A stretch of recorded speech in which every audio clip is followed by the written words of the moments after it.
The scent of roasting chicken usually filled our Sunday evenings with a comforting warmth, a familiar aroma that spoke of home and contentment.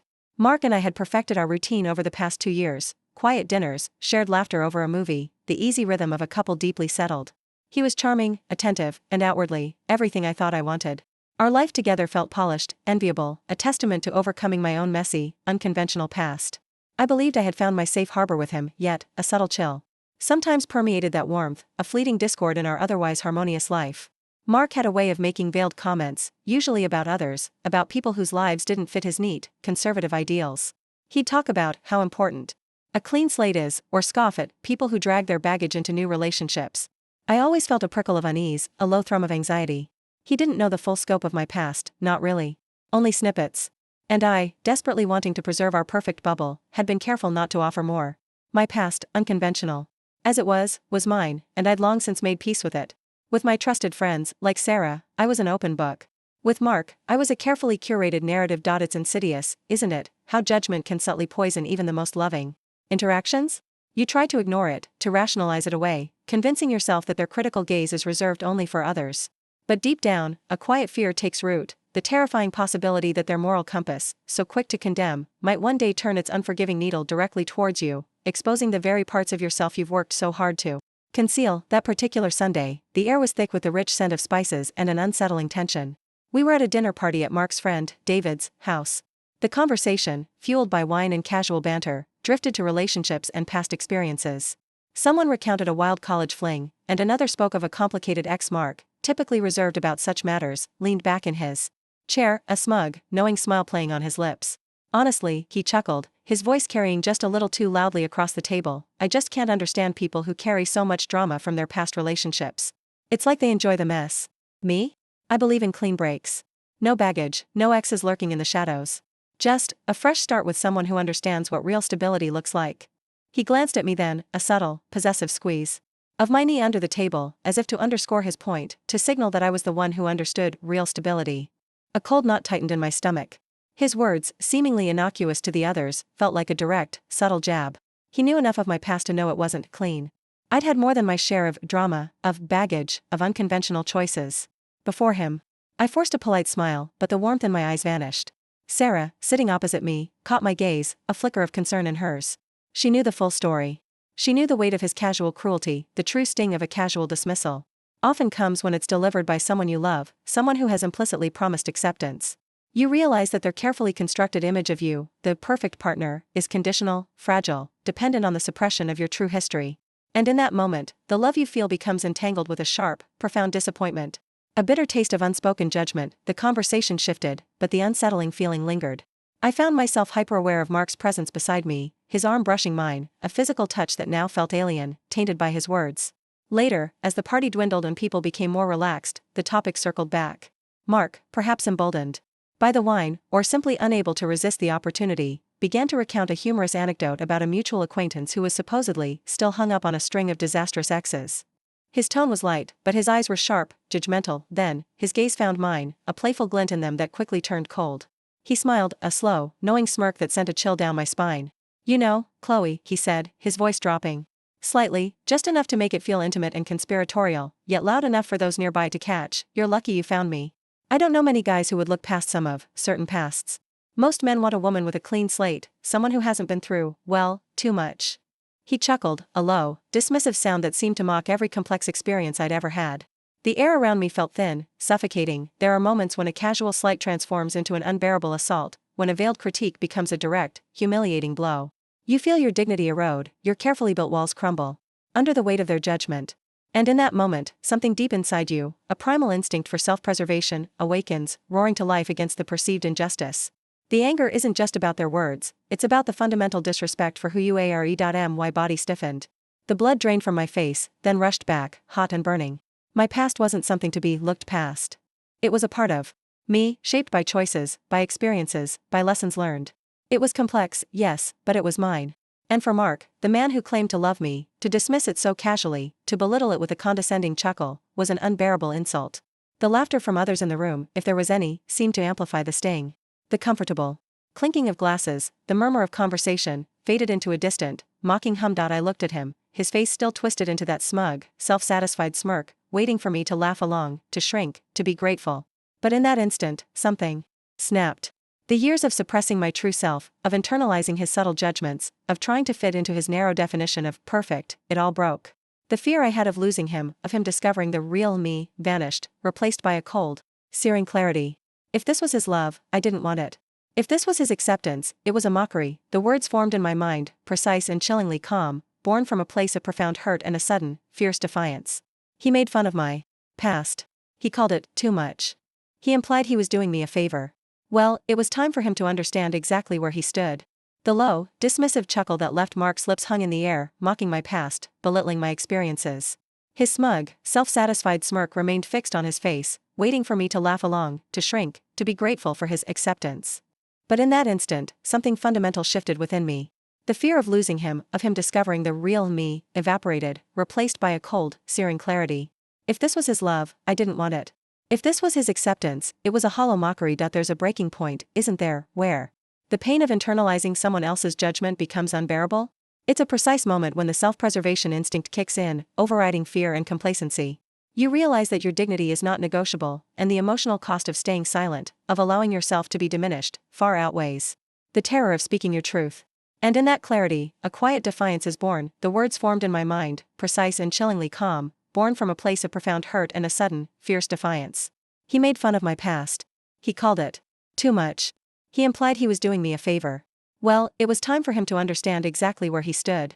My voice, when it finally emerged, was low, steady, and utterly devoid of emotion, cutting through the comfortable hum of the party like a surgeon's scalpel.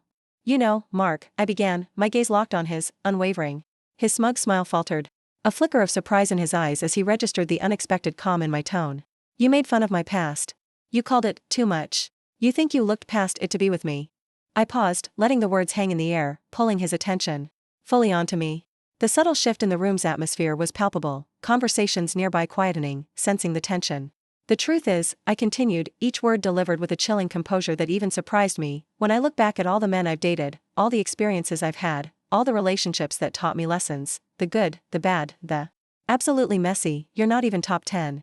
The silence in the room was immediate, absolute, deafening.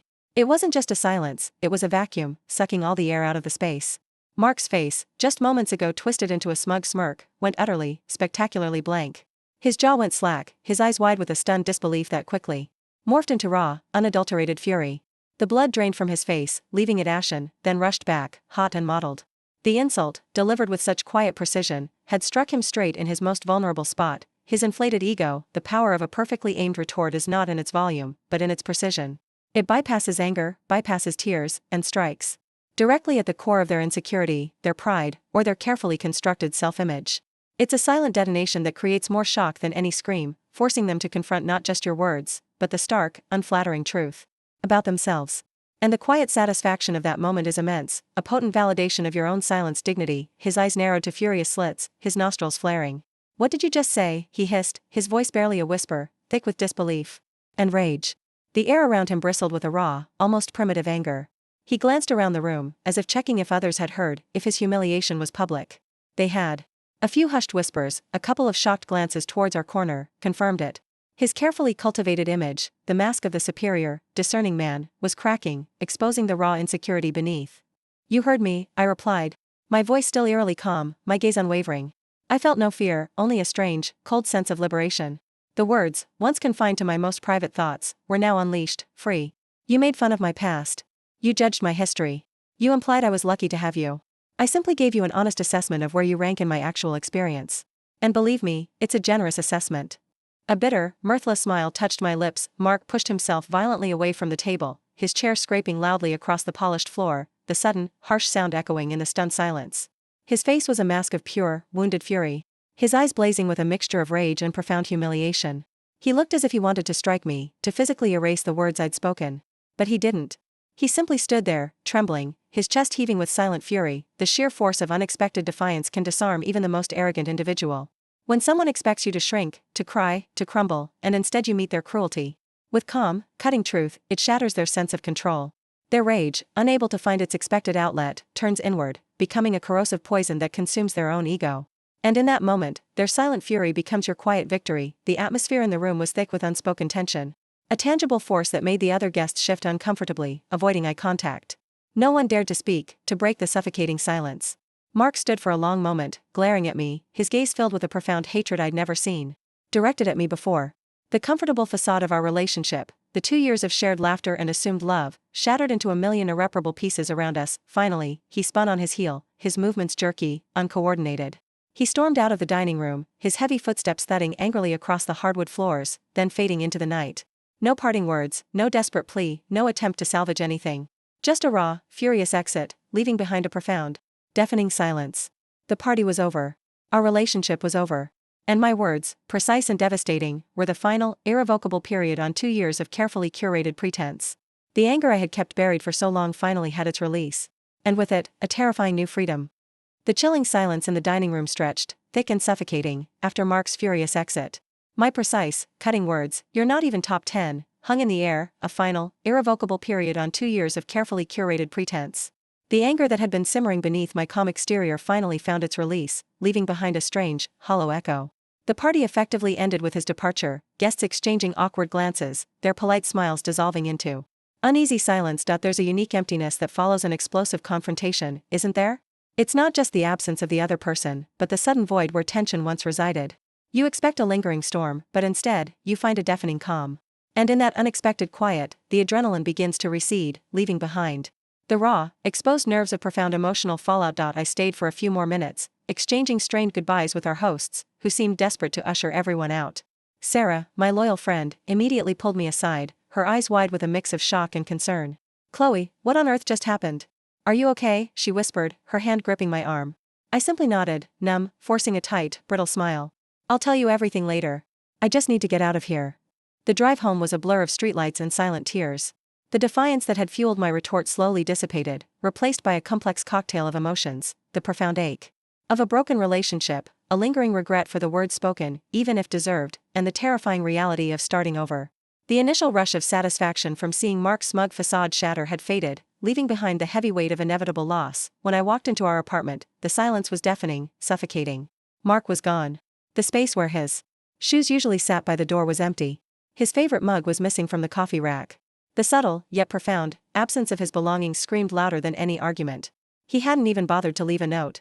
He'd simply packed a bag in furious silence and left, taking with him not just his presence, but the future I had envisioned. The raw, immediate impact of physical absence after a confrontation can be brutal. You expect a fight, a conversation, a chance to explain.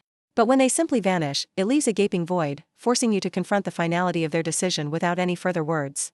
It's a cruel silence that amplifies your own regret, your fear, and the terrifying reality that your life has irrevocably changed. Over the next few days, I wrestled with the urge to reach out, to call, to text, to explain, to apologize, to somehow salvage the wreckage.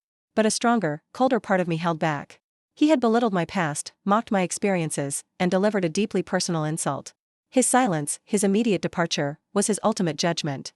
If he couldn't even stay to demand an explanation, if his ego was so fragile that he chose flight over confrontation, then there was truly nothing left to salvage. His absolute silence confirmed his profound hurt, but also, his inherent inability to truly understand or accept me. I confided fully in Sarah.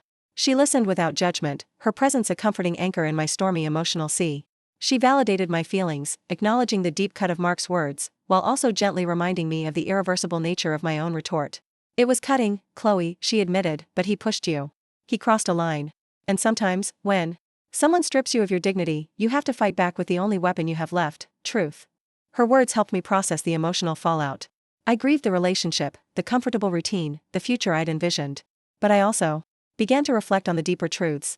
My past, while perhaps unconventional, had shaped me into a resilient, empathetic person. It was a source of strength, not shame. Mark's inability to accept it, his need to diminish it, spoke volumes about his own insecurities, not mine. His judgment, once terrifying, now seemed small, almost pathetic. There's a profound moment of clarity that follows the immediate shock of a breakup. You begin to peel back the layers of illusion, to see the flaws you once overlooked, the incompatibilities you once rationalized away. The discomfort, the subtle judgments, the moments you suppressed your true self, they all come into sharp focus, revealing the insidious compromises you made for the sake of a relationship that was never truly built on unconditional acceptance. Weeks bled into months. The silence from Mark was absolute. No calls, no texts, no mutual friends reporting sightings or messages. It was as if he had simply vanished from my life, taking with him all the pieces of our shared existence. I focused on rebuilding, redecorating the apartment, reclaiming spaces that had felt stifled by his presence. I threw myself into work, reconnected with old hobbies, and spent more time with friends who cherished me for exactly who I was, past included. Life slowly, painstakingly, began to take on a new rhythm, a different kind of peace. The initial wave of regret for my sharp retort began to fade, replaced by a quiet, fierce sense of defiance. My words, though born of pain, had been an act of radical self-preservation. They had liberated me from a relationship where I constantly felt the need to censor myself, to hide parts of my truth. Then, a subtle ripple in my newfound calm. I saw an article online, a seemingly innocuous society piece about Mark's family. It mentioned his father's recent retirement from a prominent position and the lavish party held to celebrate. And tucked away in a small paragraph, a passing reference to Mark, describing his unwavering commitment to family values and his plans to take over a significant portion of the family business, particularly their philanthropic arm, which had recently faced some scrutiny for its opaque financial dealings. It was a small detail, easily overlooked, but it snagged my attention. Mark's perfect, pristine image, it seemed, might have its own cracks.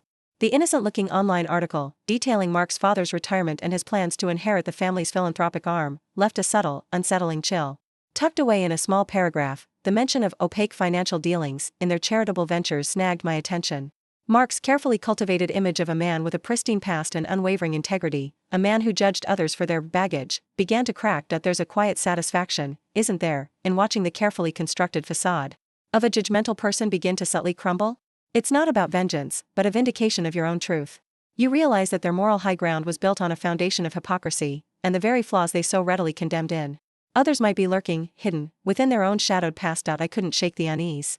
Mark, the man who prided himself on clean slates and no baggage, seemed to have a family legacy that wasn't quite as spotless as he projected. My curiosity, once focused on my own pain, now turned towards uncovering the truth behind his perfect image. I discreetly began to do some digging, utilizing the research skills I'd honed over the years. My search wasn't driven by malice, but by a desperate need for understanding, for balance.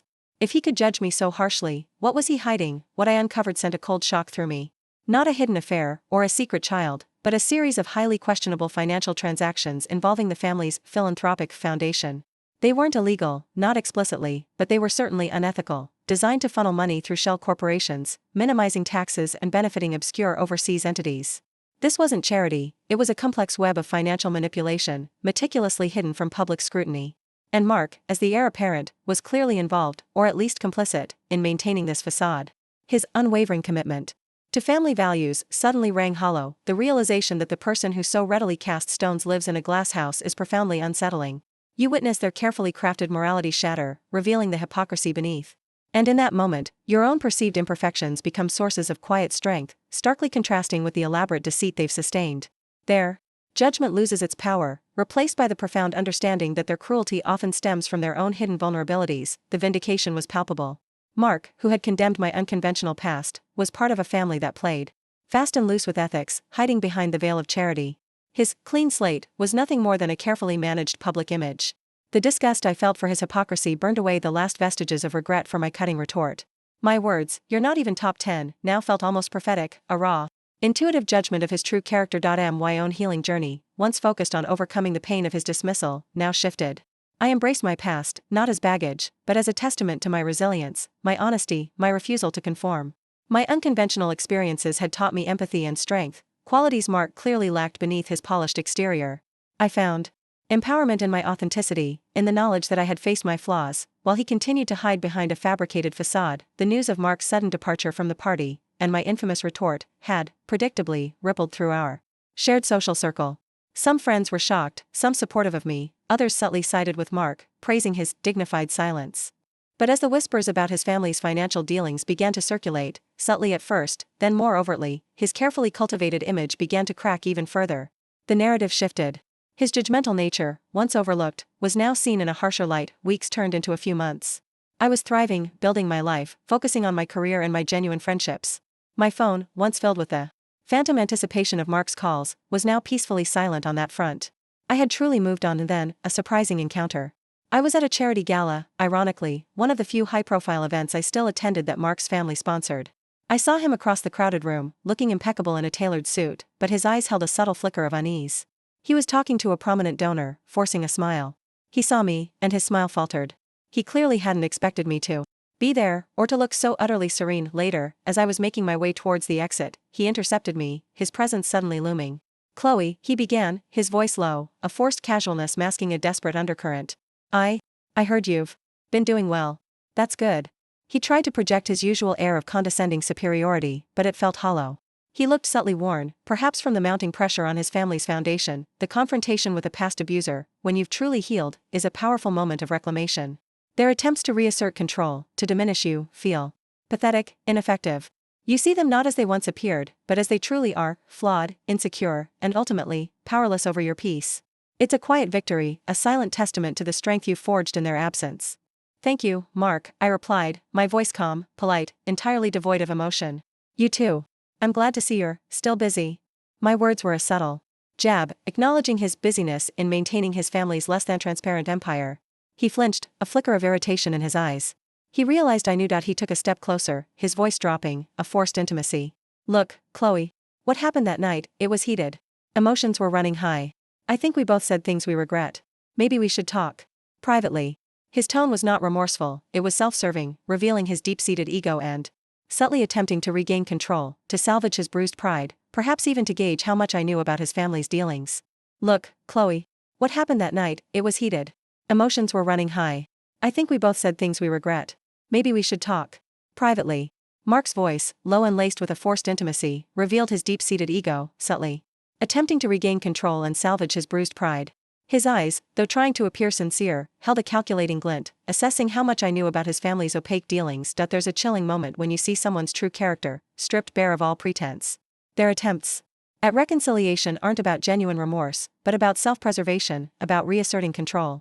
You recognize the familiar patterns of manipulation, and in that stark clarity, you realize that the bridge to genuine connection has been irrevocably burned. Their words become hollow, echoing with a past you no longer wish to inhabit. I looked at him, truly looked at him, and saw not the charming man I had once loved, but the insecure, judgmental individual who sought to diminish others to elevate himself. The public whispers about his family's financial dealings, combined with his desperate attempt to salvage his image, illuminated the stark hypocrisy he lived by. He was standing there, trying to negotiate away the consequences of his own cruelty, yet expecting me to overlook his glaring flaws. My voice, when it came, was calm, steady, and entirely devoid of the emotional turmoil that had once defined our interactions. "Mark," I said, my gaze unwavering, "I don't regret what I said that night. Not one word." His forced smile faltered, replaced by a flicker of irritation, then disbelief. "Chloe, come on. We were good together. We can fix this. You don't have to be so." He trailed off, searching for the right word, perhaps vindictive or difficult. "I don't have to be anything, Mark," I interjected, my voice gaining a quiet strength. "That's the point. I don't need your approval, your acceptance, or your top 10 list. My past isn't something to be looked past or made fun of. It made me who I am. And who I am is someone who values authenticity, honesty, and respect. Qualities that, it seems, you fundamentally lack." His face flushed with renewed anger. "You think you're better than me, now," he sneered, his voice dropping to a harsh whisper. "You think you know anything about what I deal with?" "I know enough," I replied, my gaze meeting his with unwavering calm. "I know enough to recognize hypocrisy. And I know enough to walk away from people who diminish me to feel bigger. You made fun of my past. You chose to judge. And in doing so, you revealed exactly who you are. So, no, Mark. There's nothing to talk about. My choice is made." I turned, my movement fluid and decisive, leaving him standing there amidst the polite chatter of the gala. I didn't look back. There was no need. The bridge between us had not just burned, it had dissolved, leaving behind a clear, unburdened path for me to walk. The ultimate act of self-preservation is often to sever ties with those who systematically diminish your worth. It's not an act of cruelty, but a profound commitment to your own well-being. You recognize that some battles are not meant to be won through argument, but through dignified withdrawal. And in that decisive departure, you reclaim your power, your peace, and your authentic self. Mark's subsequent actions confirmed his true nature. The whispers about his family's foundation grew louder, fueled by their continued attempts to suppress the information rather than address it. His carefully cultivated image began to crack irrevocably in wider circles, not just among our mutual friends. The dignified silence he initially adopted fractured, replaced by sporadic, angry outbursts at social events, confirming his inherent arrogance and fragile ego. He faced public scrutiny, questions from partners, and subtle shifts in his social standing. His ego, once his greatest asset, became his greatest vulnerability, slowly isolating him. My own life, meanwhile, blossomed. I threw myself into my career, taking on challenging projects that demanded the very resilience and resourcefulness forged by my unconventional past. I discovered a newfound passion for mentorship, guiding young women through their own complex professional journeys, helping them embrace their authentic selves. My circle of friends expanded, filled with people who celebrated my experiences, scars and all, recognizing them as sources of strength rather than shame. Healing isn't about forgetting the pain, but about transforming it into purpose. It's about recognizing that the very experiences that once felt like burdens can become the bedrock of your greatest strengths. You don't erase the past, you integrate it, allowing it to inform your present and shape a future built on authenticity, self-respect, and meaningful connection. And in that profound act of self-reclamation, you discover a peace that no external judgment can ever shatter. My witty retort that night, "You're not even top 10, was more than just a cutting insult. It was an act of radical self-preservation. A definitive statement of my worth that echoed far beyond Mark's immediate humiliation. It was the moment I stopped allowing his judgment to define me. It set me free. He made fun of my past, and in response, I showed him his true place in my life, leaving him to face the very emptiness he tried to inflict upon me. He left the next morning, but in doing so, he cleared the way for my new, undeniable truth, a life authentically lived, defined by my own terms, and filled with a hard-earned, profound peace.